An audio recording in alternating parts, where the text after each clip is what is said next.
అనంతపురం నగర ప్రజలకందరికీ ఒక శుభవార్త. ప్రియులారా, అనంతపురం నగరంలో మెడికల్ కాలేజ్ రోడ్లో ఉన్నటువంటి IMA హాల్లో ప్రతి గురువారము సాయంకాలం 6 గంటల నుంచి 8 గంటల వరకు ఆరాధనను మేము ప్రారంభించాం. పాపులు అనేకులు రక్షించబడుతున్నారు. వ్యాధిగ్రస్తులు తమ రోగాలు నయం చేసుకుంటున్నారు. అప్పుల ఊబిలో ఉన్నటువంటి వారు అప్పుల నుంచి బయటకు వస్తున్నారు. కుటుంబ సమస్యలతో ఉన్నటువంటి వారు సమస్యల నుంచి విడుదల పొందుకుంటున్నారు. మానసిక వ్యాధులు కలిగినటువంటి వారు మానసిక వ్యాధుల నుంచి విడుదల పొందుకుంటున్నారు. మీరు కూడా ఎందుకు ఈ యొక్క ఆరాధనలో పాల్గొని మీరు దీవించబడకూడదు? సో కాబట్టి దయచేసి ప్రతి గురువారం కూడా సాయంకాలం 6 గంటలకే IMA హాల్లో ఆరాధన జరుగుతుంది. మీరందరూ కూడా వచ్చి దీవించబడాలని నేను మనస్ఫూర్తిగా కోరుకుంటున్నాను. ప్రభువైన యేసుక్రీస్తు వారి యొక్క అత్యున్నతమైన నామములో మరొకసారి నిజమైన స్వాతంత్రము అను ఈ మా యొక్క టీవీ కార్యక్రమాన్ని వీక్షిస్తున్నటువంటి వీక్షకులకు అందరికీ కూడా శుభములు తెలుపుచు ఆహ్వానమును పలుకుచున్నాను. క్రీస్తునందు ప్రియులరా, అనేక మాసముల నుండి మానవుని విషయంలో దేవుని యొక్క చిత్తము ఏమై ఉన్నది అన్నటువంటి అంశాన్ని నేను మీకు తేటగా బోధిస్తూ వస్తూ ఉన్నాను. మీ విషయంలో దేవుని యొక్క చిత్తము మీకు సంపూర్ణముగా తేటగా అర్థమవుతుందని నేను ఎంతగానో నమ్ముచున్నాను. దేవుని యొక్క వాక్యంలో వ్రాయబడిన ప్రకారము, ప్రియుడా, అన్నిటికంటే ముఖ్యముగా నీవు నీ ఆత్మలో వర్ధిల్లిన కొలది నీవు అన్ని విషయంలో వర్ధిల్లుచు ఆరోగ్యంగా ఉండవాలని నేను కోరుచున్నాను అని యోహాన్ గారు రాస్తూ ఉన్నారు. సో దేవుని యొక్క చిత్తమును మనం గ్రహించడము చాలా ప్రాముఖ్యం. ఈ యొక్క కార్యక్రమం పేరు నిజమైన స్వాతంత్రము. నిజమైన స్వాతంత్రము ఒక వ్యక్తి ఎప్పుడు పొందుకుంటాడు అంటే దేవుని యొక్క వాక్యాన్ని గ్రహించినప్పుడు, దేవుని యొక్క వాక్యాన్ని అర్థం చేసుకున్నప్పుడు.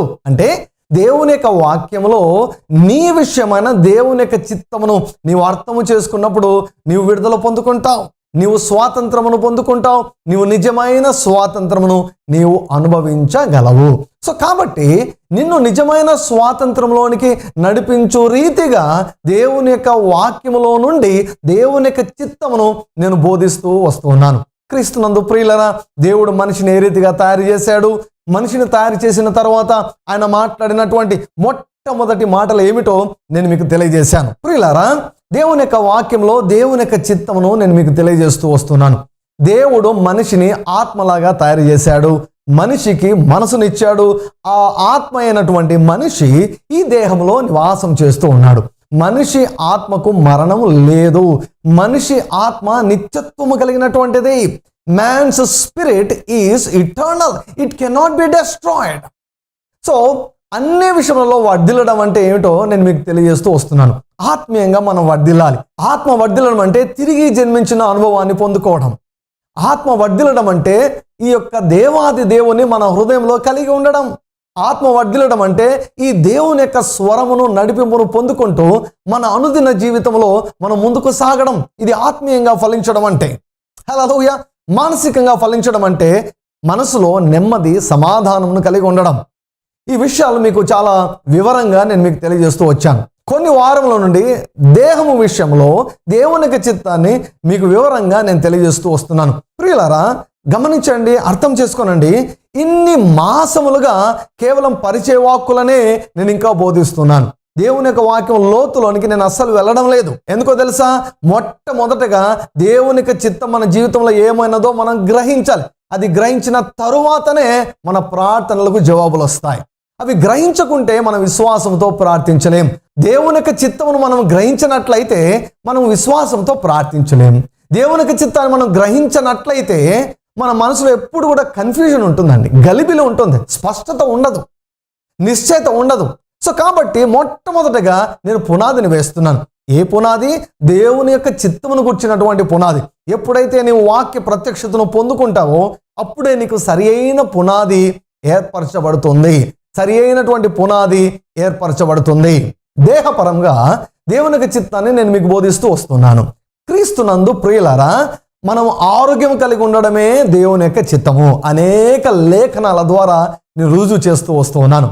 ప్రియులారా, మీకు చూపించాను కదా, పాత నిబంధనలో దేవుడు స్వస్థపరిచాడు. హల్లెలూయా. క్రొత్త నిబంధనలో యేసుక్రీస్తు ప్రభు అందరినీ స్వస్థపరిచాడు, అన్ని రోగాలను నయం చేశాడు. హల్లెలూయా. ఆయన యొక్క శిష్యులైనటువంటి అపోస్తలులు కూడా అన్ని రోగాలను నయం చేశారు, అందరినీ బాగు చేశారు. ఆది సంఘములో కూడా అన్ని రకాలైనటువంటి అద్భుతాలు జరిగాయి. లేఖనముల నుండి దేవుని యొక్క చిత్తాన్ని నేను మీకు రుజువు చేస్తూ వస్తూ ఉన్నాను. ప్రియులారా, మనం ఆరోగ్యాన్ని అనుభవించడము దేవుని యొక్క చిత్తం అయితే మరి ఎందుకు అందరూ ఈనాడు ఆరోగ్యాన్ని అనుభవించలేదో నేను మీకు గడిచినటువంటి వారాల్లో తెలియజేస్తూ వచ్చాను. ప్రియులారా, మన మనస్తత్వం చాలా ప్రాముఖ్యం, మన అభిప్రాయాలు చాలా ప్రాముఖ్యం. దేవుని యొక్క వాక్యమునకు విరోధముగా మన అభిప్రాయాలు ఉన్నట్లయితే, దేవుని యొక్క చిత్తమునకు విరోధముగా మన ఆలోచన విధానం ఉన్నట్లయితే అవి దేవుని యొక్క స్వస్థత శక్తి మీలోనికి ప్రవహించకుండానట్లు అడ్డంకులుగా నిలబడతాయి.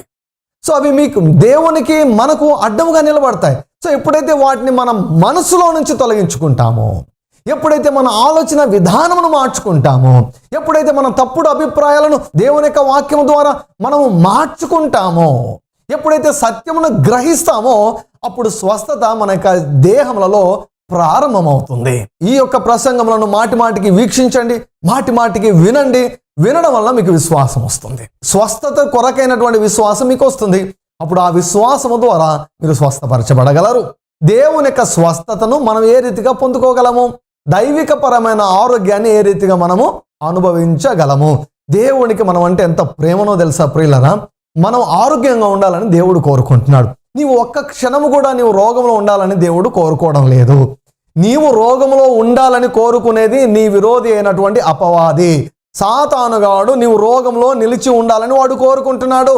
అయితే దేవుడు మాత్రం నీవు జబ్బు నుంచి ఎంత తొందరగా బయటకు వస్తావో అని ఆయన ఎదురు చూస్తూ ఉన్నాడు. దేవుడు మంచి దేవుడు అండి. యేసుక్రీస్తు ప్రభు నిన్న నేడు నిరంతరము ఆయన ఏకరీతిగా ఉన్నాడు. ఆయన నిన్న స్వస్థపరిచాడు, ఈ రోజు కూడా స్వస్థపరుస్తున్నాడు, ఇక ముందు కూడా స్వస్థపరుస్తూనే ఉంటాడు. హల్లెలూయా. యేసు ప్రభు రక్షకుడు మాత్రమే కాదు, యేసుక్రీస్తు ప్రభు ఓ గొప్ప వైద్యుడు కూడా. కాబట్టి ప్రియులరా, దేవుడు ఏ రీతిగా మనల్ని స్వస్థపరుస్తాడు? బైబిల్లో అనేక మార్గములు ఉన్నాయి. బైబిల్లో అనేకమైనటువంటి మార్గాలు ఉన్నాయి. సో ఈరోజు దేవుడు ఏ ఏ మార్గముల ద్వారా మనల్ని స్వస్థపరుస్తాడు, మనం స్వస్థతను అనుభవించుట కొరకై దేవుడు తన వాక్యంలో ఏ ఏ మార్గములను ఆయన వ్రాసి ఉంచారు. అనేక మార్గములను మన ఆరోగ్యం కొరకై దేవుడు తెరచి ఉంచాడు. ఎప్పుడైతే మనం ఆ మార్గములను తెలుసుకొని ఆ మార్గంలో మనం ముందుకు వెళ్తామో ఆయన యొక్క స్వస్థత శక్తిని జీవితకాలం అంతా కూడా మనము అనుభవించగలము. మన దేహంలో వ్యాధి అన్నటువంటిది లేకుండా, అనారోగ్యం అన్నటువంటిది లేకుండా ఆరోగ్యకరమైనటువంటి జీవితాన్ని మనము జీవించుటకు సాధ్యమవుతుందని నేను తెలియజేస్తున్నాను. మొట్టమొదటిది, అత్యుత్తమమైనటువంటిది, అన్నిటికంటే ఉత్తమమైనటువంటిది, అన్నిటికంటే హెచ్చైనటువంటిది, అన్నిటికంటే ఆరోగ్యకరమైనటువంటి పద్ధతి దేవుని యొక్క వాక్యము పైన మన విశ్వాసమును విడుదల చేయడము ద్వారా దైవికపరమైన స్వస్థతను మనము పొందుకొనగలము. క్రీస్తునందు ప్రియులరా, దేవుని యొక్క వాక్యంలో దేవుడు వ్రాసి ఉంచినటువంటి మాట ఏమిటంటే, ఆయన తన వాక్కును పంపి వారిని బాగు చేసెను. 107వ కీర్తన 20వ వచనంలో ఏమని వ్రాయబడిందో తెలుసా? ఆయన తన వాక్కును పంపి వారిని బాగు చేసెను. కాబట్టి ప్రజలను బాగు చేయుట కొరకై దేవుడు దేని ఉపయోగించాడు? ఆయన మాటలను వినియోగించాడు. అంటే దేవుని యొక్క వాక్యంలో స్వస్థత శక్తి ఉన్నది. హల్లెలూయా. ఒక ప్రాముఖ్యమైనటువంటి లేఖన భాగాన్ని నేను మీకు చదివి వినిపిస్తాను. సామెతల గ్రంథము 4వ అధ్యాయము 20వ వచనము, 21వ వచనము, 22వ వచనం. నా కుమారుడా, నా మాటలను ఆలకింపుము, నా వాక్యములకు నీ చెవియొగ్గుము, నీ కన్నుల ఎదుట నుండి వాటిని తొలగిపోనీయకము, నీ హృదయమందు వాటిని భద్రము చేసుకునుము. దొరికిన వారికి అవి జీవమును, వారి సర్వ శరీరమునకు ఆరోగ్యమునిచ్చును. హల్లెలూయా. దేవుని యొక్క మాటలు సర్వ శరీరానికి ఆరోగ్యాన్ని ఇస్తాయి. దేవుని యొక్క వాక్యములు మన సర్వ శరీరానికి ఆరోగ్యాన్ని ఇస్తాయి. సో కాబట్టి మొట్టమొదటిగా నేను ఒక విషయం తెలియజేయాలనుకుంటున్నాను. ఏమిటంటే, ఈ దేవుని యొక్క వాక్యంలో స్వస్థత శక్తి ఉన్నది. There is healing power in the word of God. ప్రియులారా, కాబట్టి ఇప్పుడు మనం ఏం చేయాలంటే, మన ఆరోగ్యం నిమిత్తము ఈ దేవుని యొక్క వాక్యము పైన మన విశ్వాసమును విడుదల చేయాలి. నేను ఎప్పుడు కూడా అవలంబించే పద్ధతి ఇదే. ఎప్పుడైనా ఏ వ్యాధి లక్షణాలు నా శరీరంలో ప్రారంభమైతే నేను ఉపయోగించే ముఖ్యమైనటువంటి పద్ధతి ఏమిటంటే, దేవుని యొక్క వాక్యం పైన నా విశ్వాసాన్ని విడుదల చేస్తాను. సో ఏ వాక్యం పైన నా విశ్వాసాన్ని విడుదల చేయాలి? ఏ వాక్యం పైన మన విశ్వాసాన్ని విడుదల చేయాలి? ప్రియులారా, సిలువ పైన యేసుక్రీస్తు ప్రభువారు నీ కొరకు నా కొరకు ఏమి చేశాడో దాన్ని నమ్మాలి. ఆ యొక్క సిలువ కార్యం పైన మన విశ్వాసమును విడుదల చేయాలి. హల్లెలూయా. యెషయా గ్రంథము 53వ అధ్యాయము 4వ వచనం. నిశ్చయముగా అతడు మన రోగములను భరించును, మన వ్యసనములను వహించును. ఆయనను మొత్తబడిన వానిగాను, దేవుని వలన బాధింపబడిన వానిగాను, శ్రమ నొందిన వానిగాను మనం అతన్ని ఎంచితిమి. మన అతిక్రమ క్రియలను బట్టి అతడు గాయపరచబడెను, మన దోషములను బట్టి నలుగొట్టబడెను. మన సమాధానార్థమైన శిక్ష అతని మీద పడెను, అతడు పొందిన దెబ్బల చేత మనకు స్వస్థత కలుగుచున్నది. ఈ 5వ వచనంలో అతడు పొందిన దెబ్బల చేత మనకు స్వస్థత కలుగుచున్నది ప్రజెంట్ కంటిన్యూస్ టెన్స్ లో వ్రాయబడింది. మరొక ప్రాముఖ్యమైనటువంటి లేఖన భాగాన్ని నేను మీకు చూపిస్తాను. పేతురు రాసినటువంటి మొదటి పత్రిక 2వ అధ్యాయము 24వ వచనం. మనము పాపముల విషయమై చనిపోయి నీతి విషయమై జీవించినట్లు ఆయన తానే తన శరీరమందు మన పాపములను మ్రాను మీద మోసుకొనెను. ఆయన పొందిన గాయముల చేత మీరు స్వస్థత నొందితిరి. ప్రియులారా, పేతురు గారు రాస్తూ ఏమంటున్నారు? పేతురు గారు తన పత్రికలో రాస్తూ ఏమంటున్నారు? మీరు స్వస్థత నొందితిరి.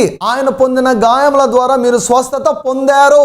దేవుని పరంగా మనం చూస్తే మనల్ని దేవుడు బాగు చేశాను అంటూ ఉన్నాడు. హల్లెలూయా.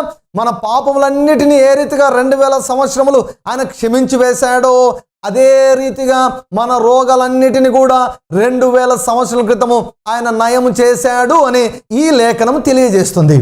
నా ప్రశ్న ఒకటేమిటంటే, ఈ వాక్యము సత్యమా అబద్ధమా? మీరు స్వస్థత పొందారు అన్నటువంటి లేఖన భాగము సత్యమా అబద్ధమా?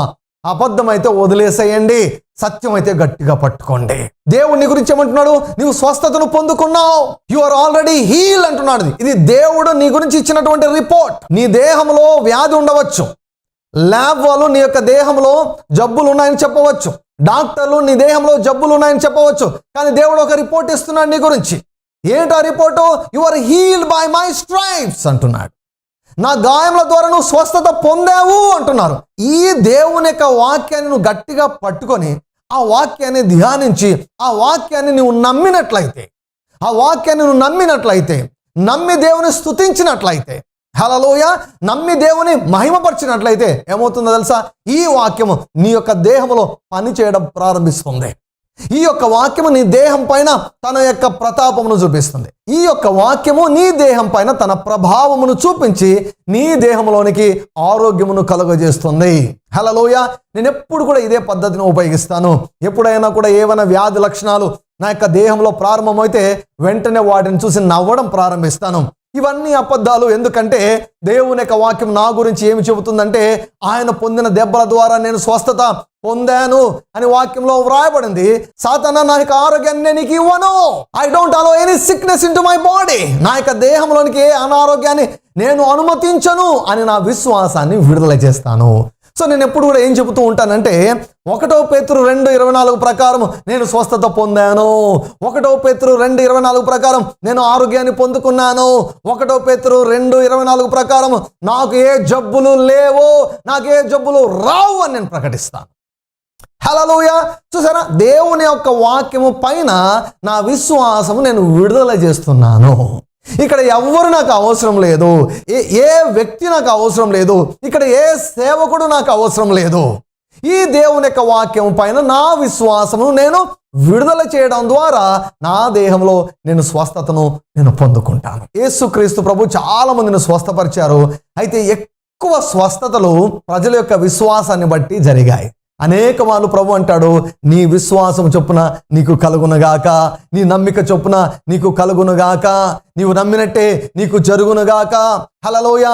దేవుని యొక్క వాక్యాన్ని పట్టుకుంటే ఆ వాక్యము నిన్ను ఓడిపోనివ్వదు, ఆ వాక్యము నిన్ను రోగంలో వదిలివేయదు, కానీ రోగం నుంచి ఈ యొక్క వాక్యం నిన్ను బయటికి తెస్తుందండి. ఎందుకంటే ఇది సత్యం. హల్లెలూయా. సత్యము మారదు, సత్యమును ఎవరు కూడా సవాలు చేయలేరు. సత్యము నీ రోగాన్ని మార్చివేస్తుంది, సత్యము నీ యొక్క దేహం యొక్క స్థితిని మార్చివేయగలదు. హల్లెలూయా. ఈ దేవుని యొక్క వాక్యం 24 గంటలు పనిచేస్తుందండి. నాకు చాలా నచ్చిన విషయం ఏమిటంటే, ఈ దేవుని యొక్క వాక్యం 24 గంటలు పనిచేస్తుంది. ఈ వాక్యము పైన నీ విశ్వాసాన్ని పెంచుకుంటే ఆ విశ్వాసం కూడా 24 గంటలు పనిచేస్తుంది. ఎవరి పైన నీవు ఆధారపడవలసిన అవసరం లేదు. నీ యొక్క ఆరోగ్యం కొరకు ఇతరుల ప్రార్థన పైన నీవు ఆధారపడవలసిన అవసరమే ఉండదు. మోషే ఏ రీతిగా దైవిక పరమైనటువంటి ఆరోగ్యాన్ని అనుభవించాడో నీవు కూడా అదే రకమైన దైవిక పరమైన ఆరోగ్యాన్ని ఈ దేవుని యొక్క వాక్యం పైన విశ్వాసాన్ని ఉంచడం ద్వారా, ఈ దేవుని యొక్క వాక్యం పైన ఉన్న నీకున్న విశ్వాసమును విడుదల చేయడం ద్వారా దైవిక పరమైన స్వస్థతను నీవు పొందుకోగలవని నేను తెలియజేస్తున్నాను. ప్రియులారా, ఎందుకు ఈరోజు ప్రారంభించకూడదు? ఈ లేఖన భాగాన్ని తలపోయండి, లేఖన భాగాన్ని ఆలోచించండి, లేఖన భాగాన్ని విడుదల చేయండి. ఈ లేఖన భాగం పైన మీ విశ్వాసం విడుదల చేయండి. దెబ్బలు, గాయాలు నీ ఆరోగ్యం కొరకే. నమ్మండి. రక్తము మన పాపముల కొరకు, గాయాలు మన ఆరోగ్యం కొరకు యేసయ్య భరించాడు, నేను భరించవలసిన అవసరం లేదు అని లెగండి ప్రియులారా. దుమ్ము దులుపుకోండి ప్రియులారా. హల్లెలూయా. ఒప్పుకోవద్దు రోగాన్ని, ఒప్పుకోవద్దు వ్యాధిని. నీ యొక్క దేహంలో దేవుని యొక్క వాక్యం నీ జీవితంలో పనిచేస్తుంది. దేవుని యొక్క వాక్యం నీ దేహమునకు ఆరోగ్యాన్ని దయచేస్తుంది. హల్లెలూయా. మొట్టమొదటి మార్గం ఏంటంటే 1 పేతురు 2:24 పైన మన విశ్వాసం విడుదల చేయడం ద్వారా దైవిక పరమైన ఆరోగ్యమును మనం స్వాధీనం చేసుకుంటాం. దైవిక పరమైన స్వస్థతను మన దేహాల్లో పొందుకోవడంలో రెండవ మార్గాన్ని మీకు చూపిస్తాను. దేవుని యొక్క వాక్యంలో నుండి మార్కు సువార్త 11వ అధ్యాయము 24వ వచనం. అందుచేత ప్రార్థన చేయునప్పుడు మీరు అడుగుచున్న వాటినెల్లను పొంది ఉన్నామని నమ్ముడి, అప్పుడు అవి మీకు కలుగునని మీతో చెప్పుచున్నాను. విశ్వాస సహితమైనటువంటి ప్రార్థన. సో దైవికపరమైనటువంటి స్వస్థతను మనము పొందుకొనగలిగే రెండవ మార్గం ఏంటంటే విశ్వాస సహితమైన ప్రార్థన ద్వారా. There is a prayer of faith. So ఈ లేఖన భాగంలో దేవుడు చాలా చక్కగా విశ్వాసహితమైన ప్రార్థన అంటే ఏమిటో తెలియజేస్తున్నాడు. యేసుక్రీస్తు ప్రభు మాటలండి ఇవన్నీ కూడా. ఆయన ఏమంటున్నాడు? అందుచేత ప్రార్థన చేయనప్పుడు మీరు అడుగుచున్న వాటినెల్లను పొంది ఉన్నామని నమ్ముడి, అప్పుడు అవి మీకు కలుగునని మీతో చెప్పుచున్నాను. సో విశ్వాస సహితమైనటువంటి ప్రార్థన చేయడం ద్వారా మన దేహాల్లో మనం ఆరోగ్యాన్ని అనుభవించగలము. విశ్వాస సహితమైన ప్రార్థన అంటే ఏమిటి? ప్రభు ఏమంటున్నాడు ఇక్కడ?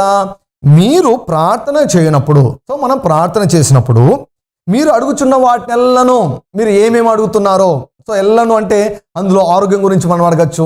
ప్రభువా, ఈ అనారోగ్యం ఉంది, ఈ యొక్క అనారోగ్యం స్థానంలో నీ ఆరోగ్యం నాకు కావాలా ప్రభువా అని అడగచ్చు. సో మీరు ప్రార్థించు వాటిని ఎల్లను పొంది ఉన్నామని నమ్ముడి. హల్లెలూయా. సో ఎప్పుడు నమ్మాలి? ఎప్పుడు అడుగుతామో అడిగిన వెంటనే నమ్మాలి. ఏమని నమ్మాలి? నీవేమి అడిగావో దాన్ని పొందుకున్నావని నమ్మాలి. రోజు అడుగుతుండడం విశ్వాసం కాదండి. రోజు అడుగుతుండడం విశ్వాసం కాదు. కొంతమంది నెలల తరబడి అడుగుతున్నారు, దేవా నన్ను స్వస్థపరచు. కొంతమంది సంవత్సరాల తరబడి అడుగుతున్నారు, దేవా నన్ను స్వస్థపరచు. మరి ఎప్పుడు నమ్ముతారంటే స్వస్థత పొందినాక నమ్ముతామంటారు. సీయింగ్ ఇస్ బిలీవింగ్ అంటారు. పొందిన తర్వాత అప్పుడు బాగైనని చెప్తారు. ప్రభు ఈ రీతిగా చెప్పడం లేదు. ప్రభు ఈక్వేషన్ వేరు, ప్రభు సమీకరణ వేరు. ప్రభు ఏమంటున్నారు? ఎప్పుడైతే మనం ప్రార్థన చేస్తామో, ప్రార్థన చేసిన వెంటనే మనం పొంది ఉన్నామని మనం నమ్మాలి. ఉదాహరణకు నీకు క్యాన్సర్ జబ్బు ఉంది, లేకపోతే హై బ్లడ్ ప్రెషర్ ఉంది, లేకపోతే మరి రక్తంలో సమస్య ఉంది, లేకపోతే షుగర్ జబ్బే ఉంది, హార్ట్ ప్రాబ్లం ఉంది. ఈ సమస్య ఉన్నప్పుడు నువ్వేం చేయాలి? దేవుని యొక్క సన్నిధికి వెళ్ళి, పరిశుద్ధుడైనటువంటి తండ్రి యేసుక్రీస్తు వారి నామములో నీ వాక్య ప్రకారము మీ యొక్క సన్నిధికి వస్తున్నాను నాయన, నాకు క్యాన్సర్ జబ్బు ఉంది, గుండె జబ్బు ఉంది, ఈ యొక్క జబ్బును నీ దగ్గరికి తీసుకుని వస్తున్నాను ప్రభువా, నాకు స్వస్థత కావాలని నేను కోరుకుంటున్నాను. కాబట్టి ఈ యొక్క రోగమును తీసివేసి నాకు స్వస్థతను దయచేయమని, నాకు ఆరోగ్యమును దయచేయమని యేసుక్రీస్తు నామములో ప్రార్థిస్తున్నాను తండ్రి, ఆమెన్ అని ప్రార్థన చేయాలి. సో ప్రార్థన అయిపోయిన వెంటనే ఏం చేయాలో తెలుసా? పరలోకమందున తండ్రి, నీవు నన్ను స్వస్థపరిచితివని నేను నమ్ముచున్నాను. హల్లెలూయా. శరీరంలో ఇంకా వ్యాధి లక్షణాలు ఉన్నప్పుడే మనము స్వస్థత పొందుకున్నామని మనం నమ్మాలి. హల్లెలూయా. విశ్వాస సహితమైన ప్రార్థన అంటే ఇదే ప్రియులారా. నీ కళ్ళతో నీవు చూడక ముందే నీవు పొందావని నమ్మాలి. నీవు పొందిన తర్వాత నమ్మవలసిన అవసరం ఏమి ఉండదండి. కాబట్టి ప్రార్థన చేసిన వెంటనే నీవు నమ్మాలి. సో మొదటగా ప్రార్థించాలి, రెండవదిగా నమ్మాలి, మూడవది ఏం జరుగుతుందో తెలుసా? నీవు ఏం నమ్మావో అది నెరవేరుతుంది. ప్రభు అంటున్నాడు, మరి మీరు ప్రార్థన చేయనప్పుడు ఎల్లను, మీరు అడిగిన వాటిని ఎల్లను మీరు పొంది ఉన్నామని నమ్మండి, అప్పుడు అవి మీకు కలుగును. ఎప్పుడు కలుగును? నమ్మిన తరువాత కలుగును. ఏం నమ్మాలి? స్వస్థత పొందానని నమ్మాలి. రోజు అడుగుతుంటారు కొంతమంది. కొంతమంది మీటింగ్ తర్వాత మీటింగ్ వెళ్తూ ఉంటారు. ప్రభువా నన్ను స్వస్థపరచయ్యా, యేసయ్యా నన్ను బాగు చేయి ప్రభువా, ప్రభువా నన్ను కనికరించు ప్రభువా, రోజు అడుగుతుంటారు. అది విశ్వాస సహితమైన ప్రార్థన కాదు ప్రియులారా. విశ్వాస సహితమైన ప్రార్థన అంటే ఏమిటంటే నీవు అడగాలి. ఎన్నిసార్లు అడగాలి? ఒక్కసారే. హల్లెలూయా. ఎన్నిసార్లు అడగాలండి? ఒక్కసారే. మీకు ఒక విషయం తెలుసా? యేసు నామానికి ఎంత పేరుందో మీకు తెలుసా? యేసు నామం అని ఉచ్చరిస్తే పరలోకం అంతా కూడా నీ పక్షంగా నిలబడుతుందండి. సో కాబట్టి ఎప్పుడైతే పరలోకమందున తండ్రి యేసు నామములు అంటే ఆయన సిద్ధముగా ఉంటాడు, నీకు స్వస్థత ఇచ్చుట కొరకు ఆయన సిద్ధముగా ఉంటాడు. సో కాబట్టి నువ్వు ప్రార్థించిన వెంటనే పొంది ఉన్నామని నీవు నమ్మాలి. నమ్మి దేవునికి కృతజ్ఞతలు చెల్లించాలి. ఎప్పుడైతే దేవునికి కృతజ్ఞతలు చెల్లిస్తావో, యేసయ్యా నువ్వు నన్ను బాగు చేశావు, నీకు స్తోత్రం. శరీరంలో ఇంకా గడ్డ ఉండగానే నీవేమి చెప్పాలో తెలుసా? యేసయ్యా దేహంలో గడ్డ కనిపిస్తుంది కానీ నేను నమ్ముతున్నాను, నేను బాగయ్యాను, నేను నమ్ముతున్నాను. మార్కు 11:24 ప్రకారం నేను ప్రార్థన చేశాను, నా ప్రార్థన విన్నావయ్యా, నువ్వు నన్ను స్వస్థపరిచావయ్యా, నేను నమ్ముతున్నాను ప్రభువా, నేను నమ్ముతున్నాను అన్నదానికి రుజువుగా, సూచనగా నేను నిన్ను స్తుతిస్తున్నా, నేను నిన్ను కీర్తిస్తున్నా, నేను నిన్ను మహిమపరుస్తున్నాను ప్రభువా అని దేవుని స్తుతించినప్పుడు, కీర్తించినప్పుడు ఏం జరుగుతుందో తెలుసా? ప్రభు అంటున్నాడు, అప్పుడు అవి మీకు కలుగును. హల్లెలూయా. నీ దేహంలో ఇంకా ఆరోగ్యముని నువ్వు అనుభవించకపోవటకు కారణం ఏమిటో తెలుసా? ఎన్నో సంవత్సరాల నుంచి నువ్వు ప్రార్థిస్తున్నా కూడా ఆరోగ్యాన్ని నువ్వు అనుభవించకుండా ఉండటకు గల కారణం తెలుసా? విశ్వాసం నువ్వు ఉపయోగించడం లేదు. ప్రియులారా, విశ్వాసము లేకుండా దేవునికి ఇష్టముట అసాధ్యము. నీతిమంతుడు విశ్వాసం మూలముగా జీవిస్తాడు. విశ్వాసం మూలముగా ద్వారానే దేవుని యొక్క ఆరోగ్యాన్ని మనం పొందుకొనగలము. హల్లెలూయా. కృప చేత విశ్వాసము ద్వారా రక్షించబడతాం. రక్షణలో పాపక్షమాపణ ఉంది, రక్షణలో స్వస్థత కూడా ఉంది. అంటే దేవుని యొక్క కృప స్వస్థతను నీకు సిద్ధము చేసింది. దేవుని యొక్క కృప సిలువ దగ్గర ఆరోగ్యాన్ని నీ కొరకు సిద్ధము చేసింది. అయితే విశ్వాసము ద్వారా మాత్రమే ఆ ఆరోగ్యం అనే ఆశీర్వాదాన్ని నీవు పొందుకొనగలవు. స్వస్థత మన స్వాస్థ్యము ప్రియులారా. దేవుని యొక్క వాక్యము పైన మన విశ్వాసమును విడుదల చేయడం ద్వారా మన స్వస్థతను అనుభవించగలము. రెండవది, విశ్వాస సహితమైన ప్రార్థన చేయడం ద్వారా మన దేహంలో మనం ఆరోగ్యాన్ని అనుభవించగలము. దేవుడు దైవిక పరమైనటువంటి ఆరోగ్యమును నీ విశ్వాసమును బట్టి నీకు కలుగజేయును గాక. ఆమేన్. ప్రియులారా, మీరు తిరిగి జన్మించారా? ప్రభువైన యేసుక్రీస్తు వారిని మీరు స్వంత రక్షకునిగా మీరు అంగీకరించారా? ఒకవేళ లేనట్లయితే ఇది మిక్కిలి అనుకూల సమయమని నేను తెలియజేస్తున్నాను. యేసుక్రీస్తు ప్రభును మీ స్వంత రక్షకునిగా ఇప్పుడే మీరు అంగీకరించి శాపము నుండి, నరకము నుండి, తీర్పు నుంచి మీరు ఎన్నటెన్నటికీ విడుదల పొందుకోవాలని నేను ఎంతగానో కోరుకుంటున్నాను. దేవుడు మిమ్మల్ని దీవించును గాక. అనంతపురం నగర వాసులకు అందరికీ ఒక గొప్ప శుభవార్త. క్రీస్తునందు ప్రియులారా, అనంతపురం నగరంలో మరి మెడికల్ కాలేజ్ రోడ్లో ఉన్నటువంటి IMA హాల్ నందు ప్రతి గురువారము సాయంకాలము 6 గంటలకు ఆరాధనను మేము ప్రారంభించాం. ఆత్మానుసారమైనటువంటి ఆరాధనలో పాల్గొని మీరు దీవించబడాలని కోరుకుంటున్నాను. దేవుని యొక్క వాక్యాన్ని విని, దేవుని యొక్క వాక్యమును తెలుసుకొని మీరు ఎంతగానో దీవించబడాలని నేను కోరుకుంటున్నాను. పాపులు రక్షించబడుతున్నారు, వ్యాధిగ్రస్తులు స్వస్థపరచబడుతున్నారు, మానసిక రోగులు నయమవుతున్నారు, కుటుంబ సమస్యలతో ఉన్నటువంటి వారు సమస్యల నుంచి బయటకు వస్తున్నారు, అప్పుల ఊబిలో ఉన్నటువంటి వారు అప్పుల నుంచి బయటకు వస్తున్నారు. హల్లెలూయా. నెమ్మదిని, సమాధానమును అనుభవిస్తున్నారు. మీరు కూడా తప్పకుండా ఈ యొక్క ఆరాధనలో పాల్గొని దీవించబడాలని నేను కోరుకుంటున్నాను.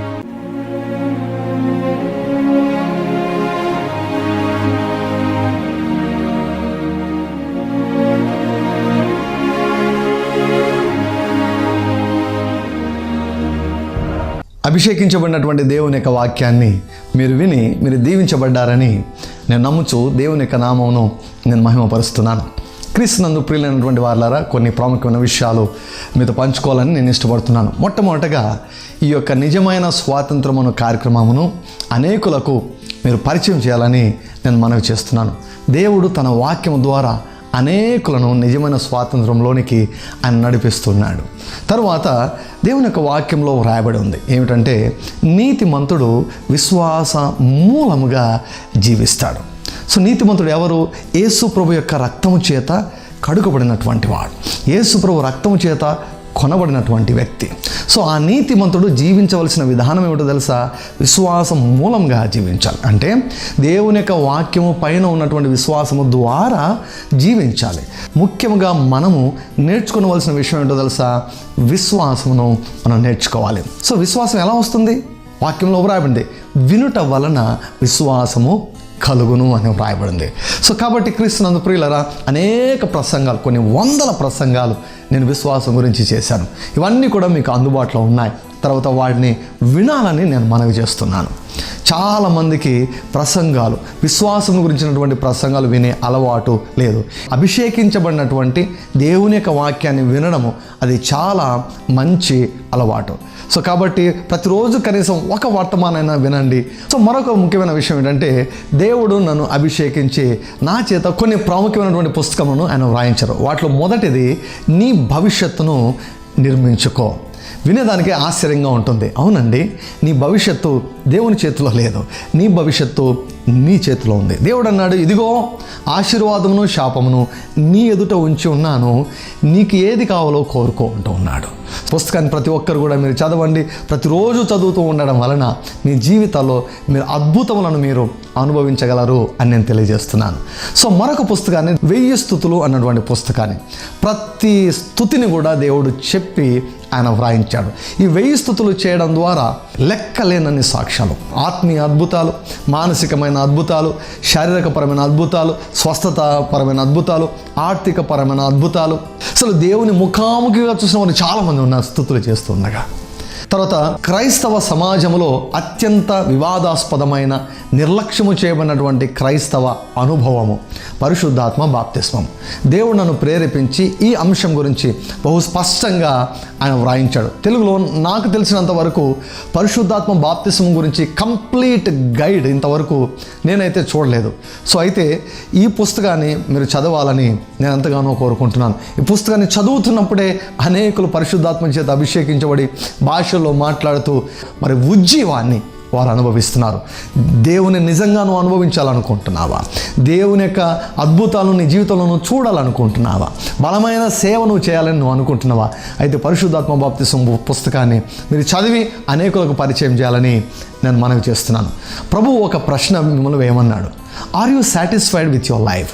నీ జీవితం నీకు సంతృప్తికరంగా ఉన్నదా? లేకుంటే ఈ పుస్తకాన్ని ఖచ్చితంగా చదవాలి. నీ జీవితంలో చాలా సంఘటనలు ఎందుకు జరుగుతున్నాయో అర్థం కాని స్థితిలో ఉన్నావా? అయితే నువ్వు ఖచ్చితంగా ఈ పుస్తకాన్ని చదువు.